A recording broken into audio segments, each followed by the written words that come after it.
All right, we're going to continue here with our media availabilities at Texas Motor Speedway in advance of Sunday's AAA Texas 500.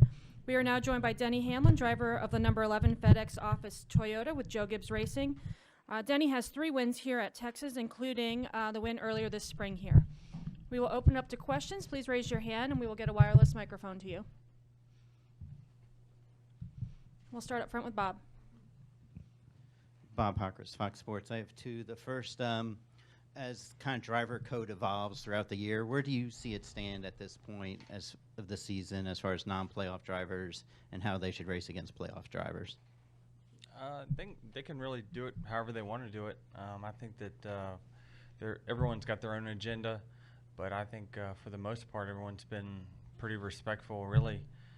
Every year that I've seen, the guys that are eliminated or not part of the playoffs have been pretty respectful of the letting those guys fight it out. So, I'm not sure what the code is. I think that when I come up on one and I'm trying to pass them, I don't expect them to race any differently than they have all year. And Jenna tweeted about your knee laburnum surgery after the season. Was that? I assume it didn't occur last week, but I wanted to ask if it was aggravated at all by the fight or how did it happen?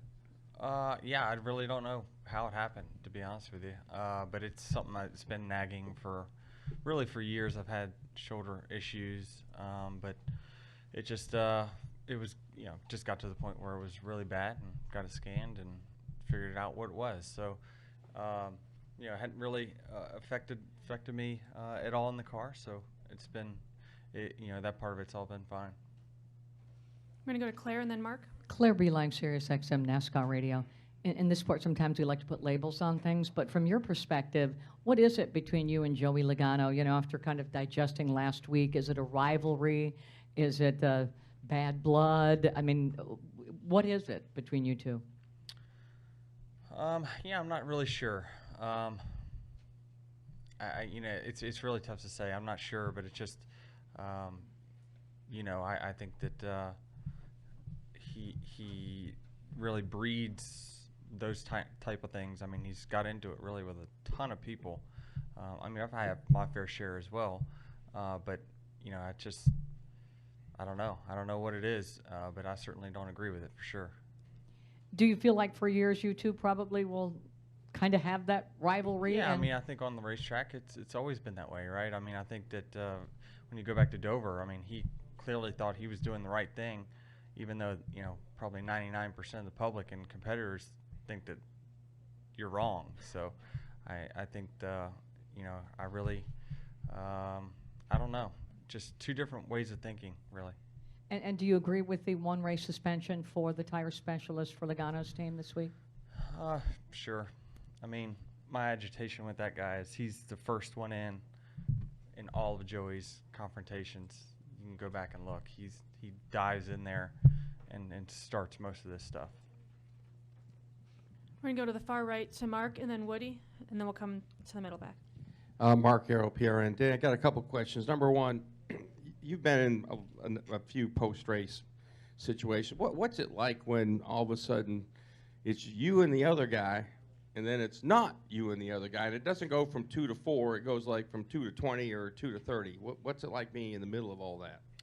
Yeah, it usually starts with the drivers and ends not. It's part of it. It's just who's going to be the first crew member to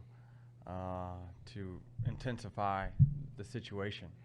I thought my guys were pretty level, to be honest with you, through that whole deal. I think you could see it quite a few times. And Joey's right in front of him, and no one lays hand on Joey. So I think it's just lack of control that Todd's got with his people.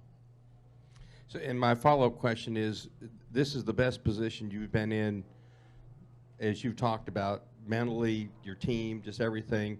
How do you feel about, moving on in these next 3 races, and what are you, obviously you're trying to win and guarantee a spot to Homestead, and just how do you feel in general here as you close in on? I feel pretty good about, we gained on the cutoff line. Obviously we had one of our competitors win, which is not what you want to happen, but we go to every racetrack thinking that we're going to win, and so when we come here this weekend and next, we're locked in on what do we need to do to win. So that's my focus. I don't want to have to count on points, but if we do, we're in the best spot of anyone thus far, and so we're going to do everything we can to keep that, and just keep having solid weeks, really from start to finish. Through the playoffs, the first round was kind of not so great, but after that, we've just had solid practices, solid qualifying efforts, or we're qualifying where we think we should, and the races have been really good for us. So we just want to continue that trend and really not change anything, even though the stakes continue to get higher. I'm going to stay in the right with Woody and then go to Dustin and Wolfgang.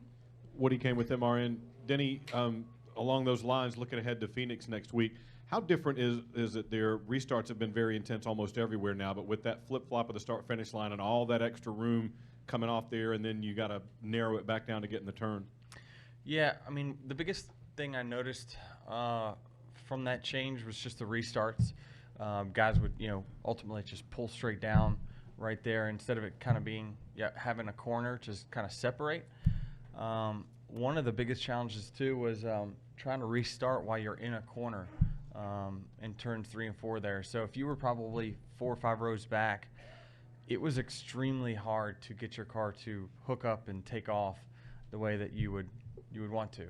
Ultimately, cars aren't going to take off longitudinally better if they're going through a corner. So it's very interesting, and you got to really be aware. And that's one of the things that can kind of catch you off guard with that start-finish line being there. Going to go to Dustin, Wolfgang, and then Lee. Dustin Long, NBC Sports. Denny, a couple things. With the situation last week with how you raced Joey, and you said in the conversation you were taking all the space you could. Is that just because of that point in the race, or does that go back to, you kind of alluded after Dover, hey, Joey did this, now everybody's going to be racing him hard because he does something like that? Is it a direct correlation to what you did at Martinsville on Dover, or is it just racing circumstances? I would lean more towards racing circumstances, but absolutely, I take into account who's beside me at all times, and I was not going to give 1 inch. Now I misjudged it. The on track stuff was definitely my fault. There was no intention to run into him or run him into the wall or anything like that. It was because I put myself at pretty big risk there, cutting tires as well. But I was just trying to use all the space that I could. Certainly, if it was like a teammate or someone else beside me, or just really anyone, I probably don't gas it up quite as soon and try to take all that space. But certainly, all that stuff plays factors for sure. You also referenced just a few minutes ago about a crew chief having a lack of control over a crew member. Is there something, I know you used to be involved in the Drivers' Council, you talk to a lot of people behind the scenes. Is there something that needs to be done or can be done, or suggestion in terms of further separation of crew members on pit road from drivers?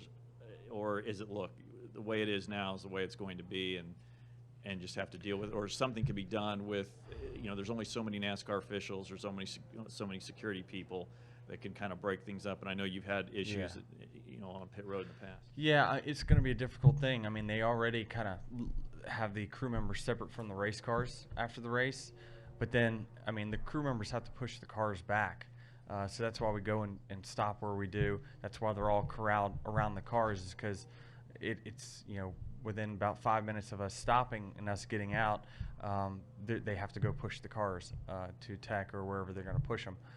So that's going to be difficult to do, certainly, unless we as drivers are forced to stay at our race cars for a certain amount of time. But we're not. We're going to go do media, so we're always going to kind of intermingle there. I think it'll be definitely tough to implement anything, but really it comes from it starts at the crew chief, and they've got to have control over the guys, and they got to have some sort of protocol. What is the protocol, right? So those things are, I think those are things are in place with every race team. It's just a matter of whether it's followed or not. And last thing is about your shoulder is what can you not do? I think what you played in your golf tournament this week, so obviously you were swinging a club, and I'm assuming you still play basketball and active, so it would seem like on the surface that you can do everything. Well, what can't you do, or what's leading to this? It really has not limited me, to be honest with you. It's uncomfortable while sleeping. I can't sleep on that side, but it really hasn't limited me, to be honest. I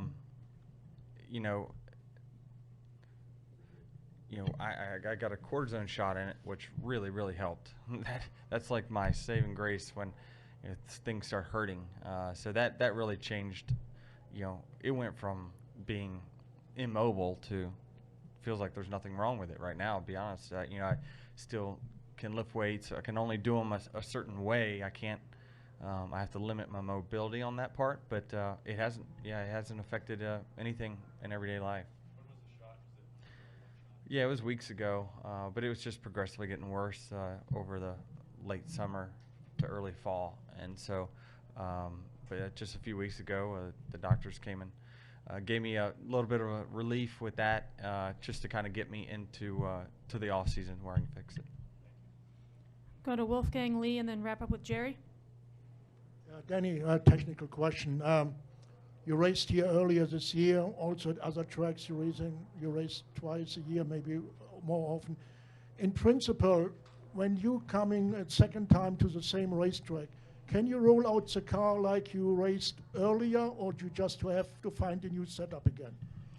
I think at a track like this, you probably can be pretty similar when it comes to setup, especially, our car drove extremely well here in the spring. Most of the racetracks we do go to, with the exception of probably Pocono and Michigan, that are really close in time, 6, 7, 8 weeks apart. Texas spring and Texas fall is spread out so much through the season that all that development work that goes on between the two, you're liable to evolve both your car and your setups from that time, and most likely will be the case for everyone. Go to Lee. Lee Spencer, RacingBoys.com. From what I could tell from the video, Gaypart, when he restrained you, he told you it wasn't worth it. And given as far as you have come this season, as far as the 11 cars come this season, champion contender, your name has been talked about. Is there a point where you just have to tell yourself, I'm not going to let Joey get to me like this, and just I'm walk not going to away? let him touch me first. The first thing is, as a man, you can't just let that stuff happen. So that's the first thing. But that doesn't affect me. We're here at the racetrack and we're talking about it right now. But within 30 minutes when I'm going in there to work, it stops, and that's my full concentration. And like I said, we go to every racetrack to win, and that's this weekend's no different. We don't self-label ourselves as a favorite. I don't think we are. We're not locked in to Homestead like 7 other guys, so we still have a lot of work to do. By no means is this thing given. But I don't know. Maybe it's because I have sons, and we used to tell one of our sons, "Don't you know he's just trying to get at you?" Do you ever get the feeling that he just knows he can get to you? No, he's not that smart. Go to Jerry. Jerry Jordan, kickingthetires.net. Assuming you make it to Homestead, who do you expect those other 2 drivers to be? We know Martin's locked in. And who would you hope doesn't make it? Yeah, I don't know who. I think whoever gets to Homestead, those 4 guys are probably going to be the toughest 4. It's just, I don't know. I think everyone is equally as good at Homestead. There's a lot of guys that have won a lot of races at Homestead that are in this final 8. So I don't look forward to going against any of them, to be honest with you, but I'm going to have to if I get there. So you better just, you're going to have your A game for sure. Going to wrap up quickly with Doug over on the far right.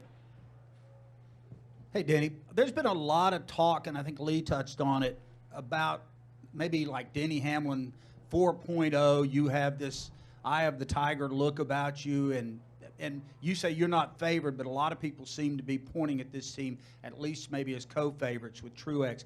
How would you characterize your relationship with the media in general? Because it seems like there's been a Denny Hamlin love fest as of lately. Well, thanks. I didn't know that. But I don't know. I mean, I know that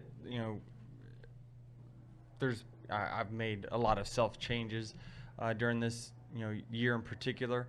But a lot of it is just when you get older, you experience good times and bad times. You try to learn from the bad times and you try to apply them. And so I certainly try to do that, and I try not to make the same mistake twice. I still do a lot, but yeah, I mean, I'm just trying to focus on being the best version of myself on and off the racetrack. That's just all I can do right now. All right, Denny. Well, thanks for joining us. Good luck this All right, weekend. thanks.